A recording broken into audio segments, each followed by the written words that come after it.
بسم اللہ الرحمن الرحیم۔ السلام علیکم بھائیو۔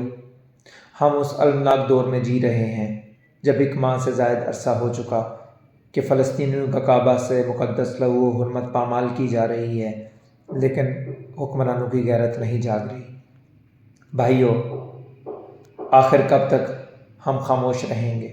آخر کب تک ہم خاموش تماشائی بنے رہیں گے؟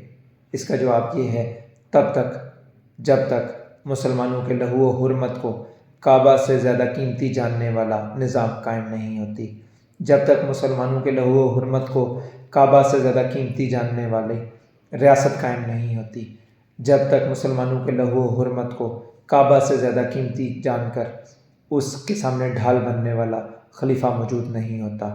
جی بھائیو، رسول اللہ صلی اللہ علیہ وآلہ وسلم نے فرمایا، انما الامام جنہ یقاتل من ورائہ ویتقی بہ، بے شک خلیفہ ڈھال ہے جس کے پیچھے رہ کر تحفظ حاصل کیا جاتا ہے اور اسی کے پیچھے جہاد لڑا جاتا ہے۔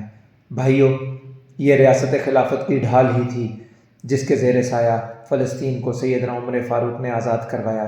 یہ ریاست خلافت کی ڈھال ہی تھی جس کے زیر سایہ صلاح الدین ایوبی کی افواج نے فلسطین کو آزاد کروایا۔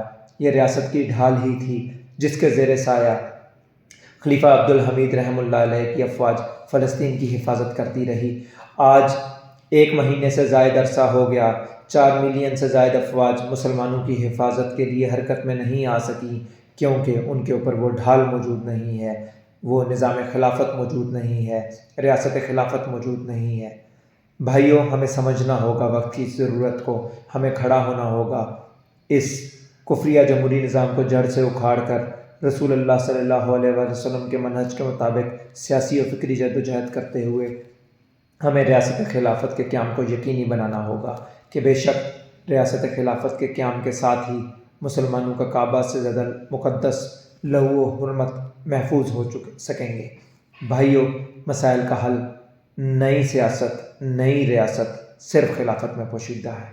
بھائیو، حرکت میں آئیں، کھڑے ہوں، مطالبہ کریں، کوشش کریں، منہج نبوی کے مطابق سیاسی و فکری جدوجہد کا حصہ بنیں اور ریاست خلافت کا قیام یقینی بنائیں تاکہ مسلمانوں کی حرمت اور لہو پامال ہونے سے بچائے جا سکیں، مسلمانوں کے لہو و حرمت محفوظ بنائے جا سکیں۔